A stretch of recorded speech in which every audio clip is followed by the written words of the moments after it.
Right, breaking news చూస్తున్నాం. దశాబ్దాలుగా భారత్ కు ఇబ్బందిగా మారి ఉగ్రవాద దాడులతో భారత్ లో మరణ హోమం సృష్టిస్తున్న పాకిస్తాన్ విషయంలో కీలక ప్రకటన దిశగా భారత్ అడుగులు వేస్తోంది.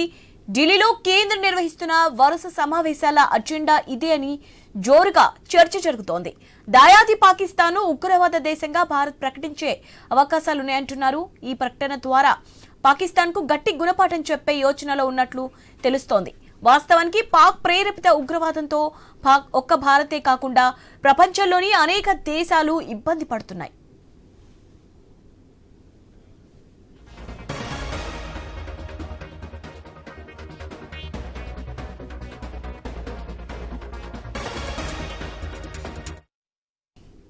ప్రపంచంలో అగ్రరాజ్యం అమెరికా కొన్ని దేశాల విషయంలో ఇలాంటి ప్రకటన చేసింది. ఇరాన్, క్యూబా, ఉత్తర కొరియా, సిరియా దేశాలను ఉగ్రవాదాన్ని ప్రోత్సహిస్తున్న దేశాలుగా అమెరికా ప్రకటించింది. ఒక ప్రకటనకే పరిమితం కాలేదు, ఆయా దేశాలపై అనేక ఆంక్షలు విధించింది. భారత్ కూడా ఇదే విధంగా పాకిస్తాన్ విషయంలో చేయగలదగా అంటే ఇందులో కొన్ని సందేహాలు ఉన్నప్పటికీ ప్రపంచ దేశాల్లో భారత్కు ఉన్న పలుకుబడిని, దౌత్య నీతిని అండగా చేసుకుని సక్సెస్ కావచ్చని అనుకుంటున్నారు. పహల్గాం దాడి తర్వాత కొన్ని దేశాల విదేశాంగ దౌత్యవేత్తలతో విదేశాంగ మంత్రి జైశంకర్ భేటీ అయ్యారు. మిత్ర దేశాలకు ఏం జరిగిందో వివరించింది. ప్రపంచ దేశాలు పహల్గాం దాడిని ఖండించడంతో పాటు భారత్ కు మద్దతుగా ఉంటామని ప్రకటించాయి. అయితే పాకిస్తాన్ ను ఉగ్రవాద దేశంగా ప్రకటించడానికి ఈ మద్దతు సరిపోతుందా అంటే భిన్న వాదనలు వినిపిస్తున్నాయి.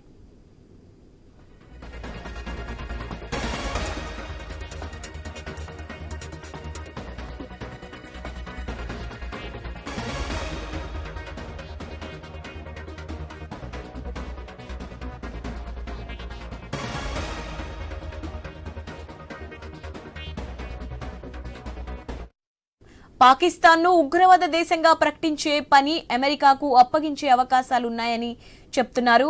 అప్పుడు భారత్ పని మరింత సులువు అవుతోంది. ఒకవేళ ఈ సమస్యలోకి అమెరికా ఎంట్రీ కాకపోయినా భారత్ ఈ దిశగా చేసే ప్రకటనకు అమెరికా నుంచి మద్దతు లభిస్తోందని, అదే పెద్ద విజయంగా చెప్తున్నారు. ఇప్పటికీ కేంద్రం తీసుకుంటున్న వరుస నిర్ణయాలతో పాకిస్తాన్ విలవిలలాడుతోంది.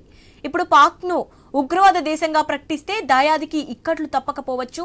పాకిస్తాన్ లో ఉన్న సైన్యం కూడా బలమైనదే, అన్య యుద్ధాలు ఉన్నాయి.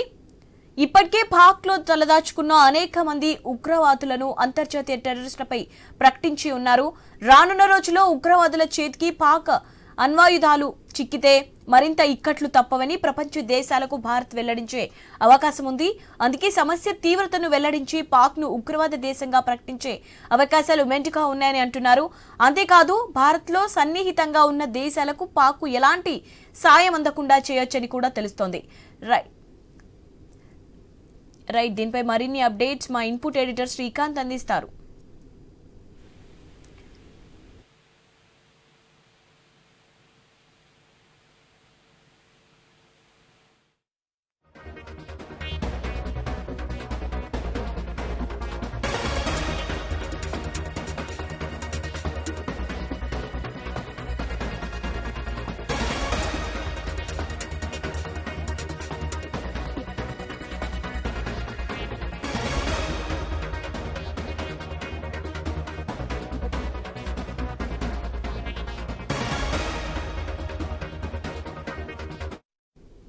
దశాబ్దాలుగా భారత్ కు ఇబ్బందిగా మారి ఉగ్రవాద దాడులతో భారత్ లో మరణ హోసు సృష్టిస్తున్న పాకిస్తాన్ విషయంలో కీలక ప్రకటన దిశగా భారత్ అడుగులు వేస్తుంది. రైట్, దీనిపై మరిన్ని అప్డేట్స్ తెలుసుకుందాం. లైన్ లో మా ఇన్పుట్ ఎడిటర్ శ్రీకాంత్ ఉన్నారు. శ్రీకాంత్, అప్డేట్స్ ఏంటి? Good evening. సో దశాబ్దాల నుంచి ఇందాక మీరు చెప్పినట్టు భారతదేశాన్ని ఇబ్బంది పెడుతూ ఉగ్రవాద దాడులతోటి భారతదేశంలో మారణ హోమం సృష్టించింది పాకిస్తాన్ సంబంధించినటువంటి ఉగ్రవాద ప్రేరేపిత సంస్థలు. పుల్వామా దాడికి అట్లాగే 26/11 బాంబే అటాక్ అయితేనేమి. సో ఇట్లా రకరకాల దాడులు చేస్తూ ఎప్పటికప్పుడు భారతదేశాన్ని ఇబ్బంది పెడుతూనే ఉంది. సో ఇట్లాంటి నేపథ్యంలో పాకిస్తాన్ ని అంటే భారత్ కూడా చాలా తీవ్రంగా పరిగణిస్తోంది ఈ అంశంలో. ఇప్పటికే పాకిస్తాన్ సంబంధించి సింధు నదీ జలాల ఒప్పందాన్ని రద్దు చేసుకోవడంతో పాటు పాకిస్తాన్ చెందినటువంటి వీసాలన్నీ కూడా రద్దు చేయడం, పాకిస్తానీలందరినీ కూడా వెనక్కి వెళ్ళిపోవడం, ఇవన్నీ చేస్తున్నాం. సో ఇట్లాంటి నేపథ్యంలో కీలకంగా భేటీలు కూడా జరుగుతోంది. సో ఇప్పటికే అంటే భారతదేశం సంబంధించినటువంటి కీలకమైనటువంటి నేతలతో అధికారులతో కూడా భేటీ అయింది. సో భేటీ అవుతున్నటువంటి క్రమంలో కూడా చాలా అంశాలు ప్రధానంగా ఇక్కడ మనకు వినిపిస్తున్నాయి. దాంట్లో ముఖ్యంగా అసలు పాకిస్తాన్ ను ఒంటరి చేయాలి, ప్రపంచవ్యాప్తంగా పాకిస్తాన్ ను ఒంటరి చేయడమే ఇక్కడ ప్రధానమైనటువంటి ఉద్దేశం. ఇది స్పష్టంగా కనిపిస్తోంది. సో ఇట్లాంటి నేపథ్యంలో భారత్ కూడా ఆ దిశగానే అడుగులు వేస్తోంది. ఉగ్రవాద దేశంగా పాకిస్తాన్ ని కీలకంగా ప్రకటన చేసేటువంటి దిశగా కూడా భారత్ అంటే ఈ ఉదయం నుంచి కానీ గత వారం రోజుల నుంచి చూస్తున్నటువంటి భేటీలు సమావేశాలతో మాత్రం ఖచ్చితంగా కనిపిస్తోంది. ఈ వరుస భేటీల అజెండా కూడా ఇదే అన్నట్టుగా కూడా తెలుస్తుంది. సో ఖచ్చితంగా ఈసారి పాకిస్తాన్ కి మాత్రం గట్టి గుణపాఠం చెప్పేటువంటి దిశగా కేంద్రం ఇప్పటికీ సిద్ధమవుతోంది. పాక్ ప్రేరేపిత ఉగ్రవాదం పైన అసలు ఉగ్రవాదాన్ని కూకుడు వేళ్లతో సహా పెకిలించాలన్నదే భారత్ యొక్క ఉద్దేశం. అండ్ అన్ని దేశాల ముందు కూడా ఈ అంశాన్ని లేవనెత్తుందని చెప్పాలి. అయితే ఇట్లాంటి నేపథ్యంలో భారత్ అట్లాగే పాకిస్తాన్లతోటి అమెరికా కూడా సంప్రదింపులు జరుపుతోంది. అటు అమెరికా విదేశాంగ శాఖ ప్రతినిధి కూడా మాట్లాడడం జరిగింది వాషింగ్టన్ నుంచి. భారతదేశం అంటే ఈ పహల్గాం ఉగ్రవాద దాడిని తీవ్రంగా అమెరికా విదేశాంగ శాఖ కూడా ఖండించడం జరిగింది. సో అధ్యక్షుడు డొనాల్డ్ ట్రంప్ అట్లాగే ఉపాధ్యక్షుడు జేడీ వాన్స్ ఈ మధ్యలో ఇచ్చినటువంటి వ్యాఖ్యలు కూడా నిజానికి అట్లనే కనిపిస్తున్నాయని చెప్పాలి. సో రెండు దేశాల మధ్య ఉద్రిక్తతలు పెరిగినందున బాధ్యతమైనటువంటి పరిష్కారం ఉండాలి అంటూ కూడా ఇప్పటికే అమెరికా సూచిస్తోంది. సో అటు అంటే వాషింగ్టన్ నుంచి కూడా ఇప్పటికే ఈ అంశాలు రావడం జరిగింది.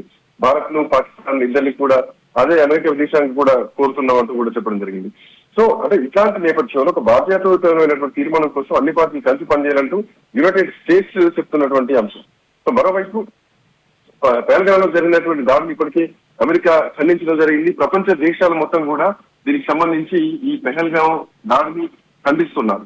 సో ఇట్లాంటి నేపథ్యంలో పాకిస్తాన్ సంబంధించి ఈ అంశాన్ని భారత్ అమెరికాకు అప్పచెప్పేటువంటి అవకాశాలు కూడా కనిపిస్తున్నాయి. భారతదేశంతో పాటు అనేక దేశాల్లో కూడా ఉగ్రవాదులకు ఆయుధాలు ఫండింగ్ చేస్తున్నటువంటి దేశాలను స్టేట్ ఆఫ్ టెర్రరిజం గా కూడా అమెరికా ప్రకటించింది. సో అమెరికా ప్రకటించినటువంటి ఉగ్రవాద దేశాల్లో అటు ఇరాన్, క్యూబా, ఉత్తర కొరియా, సిరియా ఉన్నాయి. సో ఉగ్రవాద దేశాలుగా ప్రకటించాక చాలా ఆంక్షలు కూడా అమెరికా విధించడం జరిగింది. భారత్ కూడా అమెరికా తరహాలో పాకిస్తాన్ విషయంలో ప్రకటన చేసేటువంటి అవకాశం ఉందా అన్నది మాత్రం ఇక్కడ ఒక అంశం ప్రధానంగా కనిపిస్తోంది. ఒకవేళ అమెరికా ద్వారా పాకిస్తాన్ ఉగ్రవాద దేశంగా ప్రకటించేలా చేస్తుందా? సో భారత్ ప్రకటిస్తుందా, లేదంటే అమెరికాను ముందుండి అమెరికాతో ప్రకటించేటువంటి ప్రయత్నం చేస్తుందా అన్నది మాత్రం చూడాల్సినటువంటి అవసరం ఉంది. సో ఇదైనా కానీ ప్రపంచం ముందు ఉగ్రవాద దేశంగా పాకిస్తాన్ నిలబెట్టడమే భారత్ యొక్క అతి పెద్ద లక్ష్యం. సో ఆ లక్ష్యానికి సంబంధించి ఇప్పటికే అడుగులు మాత్రం చాలా వడిగడిగా వేస్తోంది. ఇప్పటికే అష్టదిగ్బంధన దిశగా పాకిస్తాన్ వైపు అడుగులు చేస్తున్నటువంటి అంశం కూడా మనం చూస్తూనే ఉన్నాం. పాకిస్తాన్ ను ఉగ్రవాద దేశంగా ప్రకటించేటువంటి పని అమెరికాకు చెప్పే ఛాన్సెస్ కూడా ఉన్నాయని ఇప్పటికే కొంతమంది మేధావర్గం నుంచి కూడా వినిపిస్తున్నటువంటి అంశం. ఒకవేళ ఇందులోకి అమెరికా ఎంట్రీ కాకపోయినా కానీ భారత్ డైరెక్ట్ గా ప్రకటించినా కానీ అమెరికా మద్దతు కోరేటువంటి అవకాశాలు మాత్రం ఉంటాయి. ఎందుకంటే అటు అమెరికాకు భారత్ తో వాణిజ్య పరంగా చాలా అంటే ఇంపోర్ట్ అండ్ ఎక్స్పోర్ట్స్ జరుగుతూ ఉంటాయి. ఇప్పటికే సుంకాల విషయంలో కూడా అమెరికా ముందుగా ఎంఓఈ ఇస్తుంది భారత్ తోనే ప్రపంచ దేశాలన్నిటితో పోలిస్తే.